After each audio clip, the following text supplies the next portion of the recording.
시청자 여러분 안녕하십니까? 헬로티비 뉴스입니다. 첫 소식입니다. 김동연 경기도지사의 핵심 공약 가운데 하나인 GTX 플러스 사업이 시작부터 덜컹거리고 있습니다. 노선 구상을 위한 연구 용역이 참여업체 부족으로 연기됐는 데다 국토부가 추진하고 있는 2기 GTX 사업과의 조율도 남아있어 사업 성공까지는 산 넘어 산입니다. 김호 기자가 전해드립니다. 김동연 경기도지사가 수도권 주민들의 출퇴근 시간을 줄이겠다며 내세운 민산 8기 공약 GTX 플러스 사업. GTX ABC 노선을 연장하고 DEF 노선을 신설해 GTX 노선을 경기도 전역으로 확대하는 것이 골자입니다. 김 지사는 GTX 철도망은 수도권은 물론 강원도와 인천 등 전 인구의 25%가 영향을 받는다며 강한 추진 의지를 밝혔습니다. 경기도 인구 1,400만 중에 1,360만 명이 이 GTX 플러스에 직접 영향을 받는 인구입니다. 여기에 강원도와 인천까지 합친다면 이 숫자는 이루 말할 수 없을 겁니다. 경기도에서 영향받는 인구 수만 해도 전체 국민의 4분의 1입니다. 그런데 사업 시작부터 덜컹거리고 있습니다. 지난달 발주한 노선 기본 구상 용역 입찰이 참여업체 부족으로 유찰됐기 때문입니다. 경기도는 오는 28일까지 업체 모집을 다시 한 뒤 입찰을 진행할 예정이지만 최악의 경우 입찰 방식을 바꿀 수도 있어 사업 자체가 늦어질 수 있는 상황입니다. 입찰 업체가 없다거나 한 개 업체가 그 기준에 미달돼서 계약을 할 수 없게 된다 그러면 저희가 다른 방법을 찾아야 되는데 그렇게 되면 기간은 계속 늦춰지니까 지금도 저희는 빨리 해야 된다고 생각하고 있는데 굉장히 곤란한 상황이 되겠죠. 저희. 노선 결정도 쉽지 않은 상황입니다. 애초 경기도는 GTX ABC 노선의 영향을 받지 않는 DEF 노선을 계획했습니다.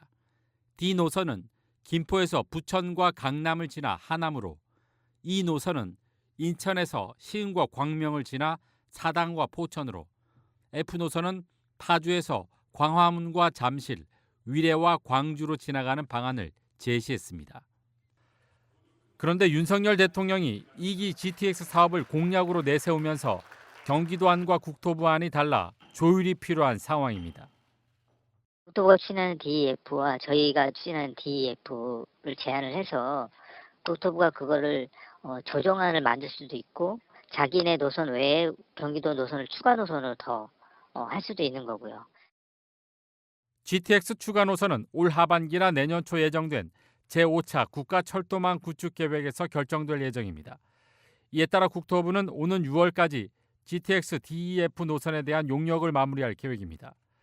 따라서 경기도의 GTX 플러스 노선이 제5차 국가철도망 구축 계획에 반영되기 위해서는 상반기 내 노선 윤곽이 나와야 하기 때문에 용역을 서둘러야 합니다. 헬로티비 뉴스 김호입니다. 다음 소식입니다. 경기 북부 특별자치도 설치는 경기 북부 지역 주민들의 수건 중 하나입니다. 경기도가 경기 북부 특별자치도 설치 주요 계획을 발표했는데요. 경의권과 경춘권, 경원권 이렇게 3개의 권역으로 나누어서 발전 전략을 구상한다는 계획입니다. 네, 경기도 특별자치도 설치를 위한 특별법 통과가 과제입니다. 경기도는 여야 국회의원 설득에 집중한다는 방침입니다. 이재필 기자입니다. 경기도가 예고한 경기 북부 특별자치도 출범일은 2026년 7월입니다. 경기도는 21일 경기 북부청사에서 기자회견을 열고 경기 북부 특별자치도 출범을 위한 주요 계획과 비전을 발표했습니다. 가장 눈에 띄는 것은 경기 북부 특별자치도 기본계획 수립입니다. 경기 북부 지역을 경의권과 경춘권, 경원권 이렇게 3개 권역으로 나눠 일자리 창출과 광역 고속철도 등 경쟁력을 갖춘 대한민국의 신성장 동력으로 발전시킨다는 계획입니다. 이런 내용을 담은 관련 용역은 오는 11월 마무리될 예정입니다.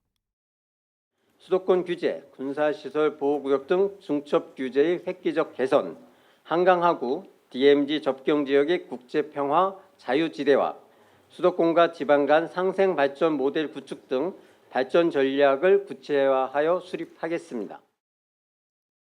경기도는 경기 북부 특별자치도 설치를 위한 특별 법안도 가능하다면 이번 21대 국회 임기 내에 통과시키는 것을 목표로 삼았습니다. 지난 2월 김민철 국회의원이 경기 북부 특별자치도 설치 특별 법안을 대표 발의한 상황.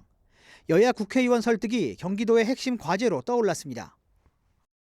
민주당뿐만 아니라 국민의힘 국회의원님들을 대상으로도 경기 북부 특별자치도 설치의 필요성에 대해서 적극 홍보를 해 나가고 있는 상태입니다. 그것은 민주당뿐만 아니라 국민의힘의 적극적인 지지도 동시에 확보해야 되는 상황입니다. 경기도는 특별법 제정을 위한 주민투표도 차질 없이 진행하는 한편 공론화위원회 구성과 정책 토론회 개최 등 범도민 공감대 확산에도 힘을 쏟겠다는 계획입니다. 헬로티비 뉴스 이재필입니다. 동두천시의회가 21일 죽어가는 동두천 대한민국이 살려내라라는 제목의 대정부 촉구 결의문을 만장일치로 채택했습니다. 의원들은 결의문을 통해 시 면적의 절반이 미군 공여지로 각종 중첩 규제에 묶여 온 동두천은 미국 의존형 서비스업 외에 자생적 경제 발전의 기회를 가질 수 없었다고 강조했습니다. 이어 그나마 지역 경제를 지탱하던 미군들이 평택으로 빠져나간 이후 동두천 지역 경제는 파탄에 이르고 인구는 급격히 감소했다고 하소연했는데요. 동두천시 의원들은 이런 문제 해결을 위해 국가산업단지 개발에 필요한 국비 지원과 동두천 지원특별법 제정, 캠프 모빌을 비롯한 동두천 내 미반환 공여지의 반환 일정 확정 및 개발 비용 전액 정부 부담 등을 요구했습니다. 동두천시의회는 동두천의 요구가 받아들여지지 않을 경우 모든 수단을 동원해 끝까지 목숨을 걸고 투쟁할 것이라고 강조했습니다. 코로나19의 여파로 입항이 중단됐던 크루즈선이 3년 만에 인천항을 찾았습니다. 네, 하지만 정작 인천을 방문하는 크루즈 관광객은 전무한 상황입니다. 어찌된 일인지 송효창 기자가 취재했습니다.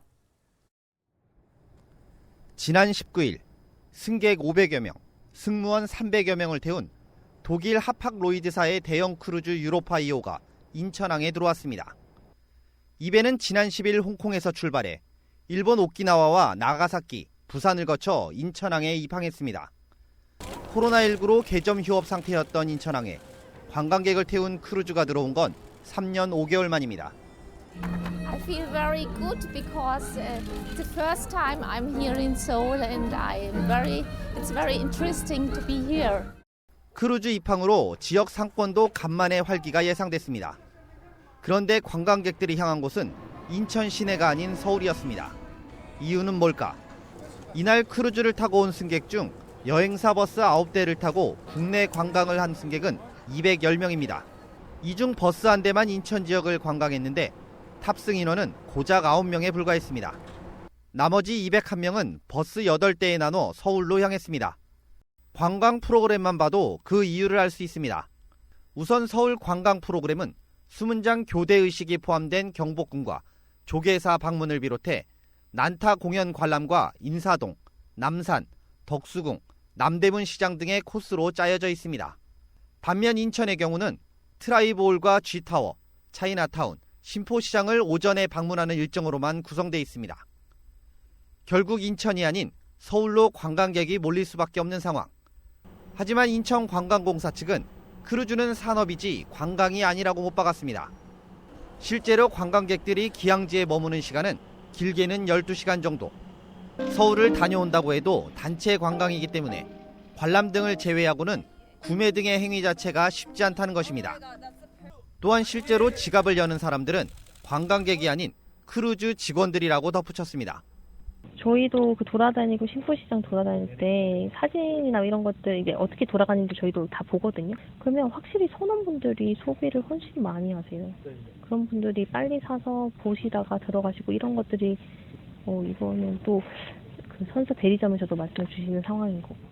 또한 선박 주유는 물론 생필품과 식자재 등 모두 기항지에서 진행되는 만큼 관광객보다는 크루즈 선사와의 관계가 더욱 중요할 수밖에 없다고 말합니다. 인천항에는 이번에 입항한 유로파 2호를 포함해 총 12회의 크루즈선 입항이 예정돼 있습니다. 인천관광공사는 바닷길이 다시 열리면서 크루즈와 연계된 산업은 물론 다양한 상품 개발로 지역 경제에도 활기를 되찾을 것으로 기대하고 있습니다. 헬로티비 뉴스 송희창입니다. 다음 소식입니다. 인천시가 지진 대응 역량을 강화하기 위해 공공시설물 내진율을 정부 목표보다 5년 앞당겨 2030년까지 조기에 완료하기로 했습니다. 시는 이런 내용이 담긴 지진 방제 종합 대책을 수립해 추진한다고 밝혔는데요. 우선 1,985곳에 달하는 공공시설물에 대한 내진율을 행정안전부가 계획한 2035년보다 5년 단축한 2030년까지 100% 달성하는 것으로 목표를 수정했습니다. 또 민간 건축물에 대한 내진 대책은 2020년부터 추진해온 지진 안전시설물 인증 지원 사업 외에 올해부터 민간 건축물에 대한 내진 보강공사 비용 지원 사업도 추진합니다. 또 지진 교육과 훈련도 강화하는데요. 그동안 코로나19로 중단됐던 지진 대피 훈련을 다시 진행하고 어린이 눈높이에 맞춘 지진 피해 예방 어린이 뮤지컬 공연도 펼칠 예정입니다. 이외에도 지진 5개 대피 장소를 확충하고 대시민 재난 상황 전파 시스템 도입도 검토하고 있습니다. 인천시가 집중호우 침수 피해를 줄이기 위해 빗물바지를 늘리고 하수관로 퇴적물을 걷어내는 작업을 진행합니다. 인천시는 올해 침수 예방을 위해 지난해보다 30% 가까이 늘어난 259억 원의 예산을 투입하는데요. 하수관로 37.7km를 정비하고 퇴적물 14,000톤을 준설할 계획입니다. 또 침수 취약 지역 29개소와 행정복지센터별 배치한 양수기 등을 점검하며 침수 피해 예방과 대응 체계를 구축한다는 계획입니다. 부천시의회가 21일 제266회 임시회를 열고 9일간의 일정에 돌입했습니다. 먼저 1차 본회의에서는 부천시의원 22명이 나서 구두와 서면 등의 방식으로 부천시 현안에 대한 시정 질문을 이어갔습니다. 주요 내용은 광역동과 1기 신도시 정비 방안, 지역화폐 부천페이 선수금 이자 반환 소송, 부천 데이터센터 구축 사업에 관련한 내용으로 시정 질문에 대한 부천시의 답변은 오는 29일 2차 본회의에서 이어집니다. 부천시의회는 이번 회기 동안 조례안 등 안건을 처리하는 한편 오는 5월 개관하는 부천 아트센터를 비롯해 일쉼 지원센터, 부천 아트벙커 등에 대한 현장 방문을 실시할 예정입니다.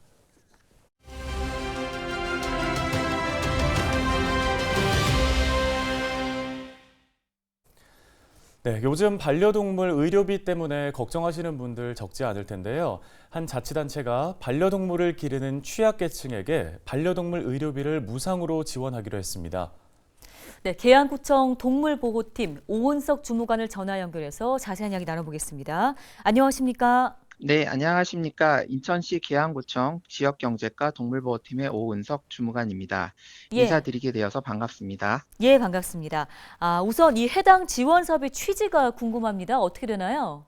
네, 핵가족화, 1인 가구 및 노령 인구 증가로 반려동물을 키우는 가정이 늘어나면서 현재 우리나라는 반려인구 1,500만 시대로 4가구 중 1가구 이상이 반려동물을 키우고 있습니다.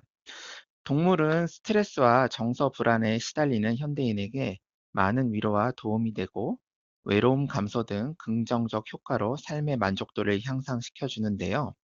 그러나 경제적, 신체적 또는 정신적으로 어려움이 있는 보호자의 경우 사람과 동물 모두 복지 사각지대에 놓일 수 있고 이는 한 개인의 문제가 아니라 가족과 이웃 간의 갈등, 더 나아가 지역사회의 문제로까지 확대될 수 있습니다.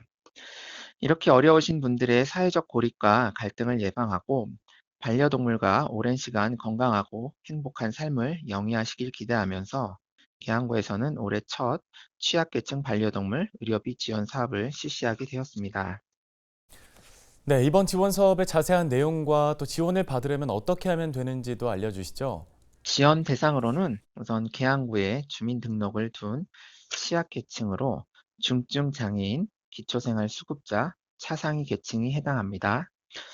의료비가 20만 원 이상의 경우에는 최대 16만 원까지 지원하고 의료비가 20만 원 미만일 경우에는 의료비 총 금액의 80%까지 지원 가능합니다.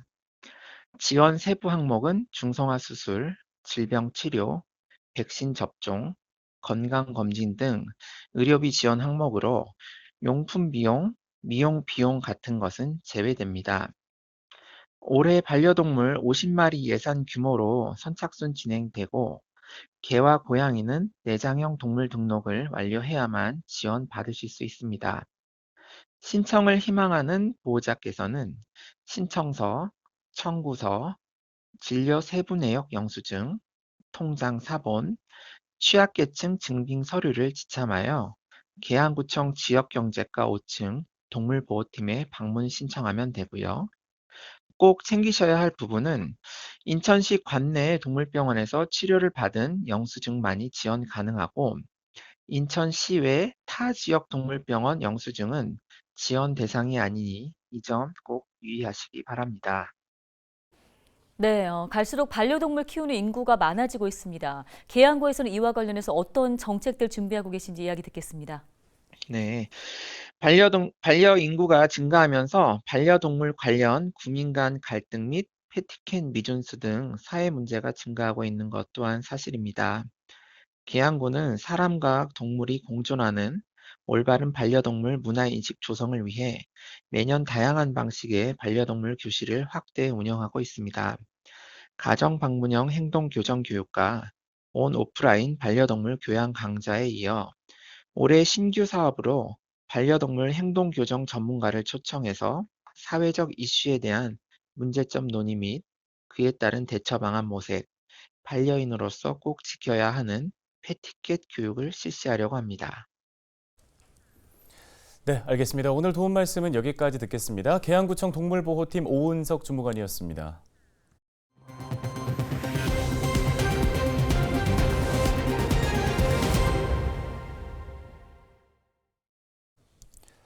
계양구의회 청사 건립이 또다시 늦춰지게 됐습니다. 계양구는 당초 의회 건립 사업비를 109억 원으로 책정했는데요.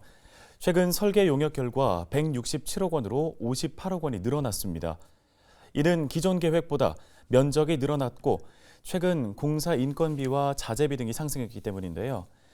이에 따라 구는 처음 사업비의 30%가 초과해 재투자 심사를 받아야 하는 상황에 놓이면서 3월 추경이 어렵다고 판단해 하반기로 편성을 미뤘습니다. 한편 새로 추진 중인 의회 청사는 계양구청 주차장 쪽인 계산동 1079-4번지 일대에 지하 1층, 지상 4층 규모로 지어질 예정입니다. 인천시 특별사법경찰은 밀키트 및 가정 간편식 제조 판매업소를 대상으로 수사를 제한 결과 식품위생법 위반 업소 4곳을 적발했다고 밝혔습니다. 이번 수사는 지난 2월 20일부터 3월 17일까지 즉석 섭취, 편의식품류 제조와 판매업소 23곳을 대상으로 진행됐습니다. 뉴스 마칩니다. 고맙습니다.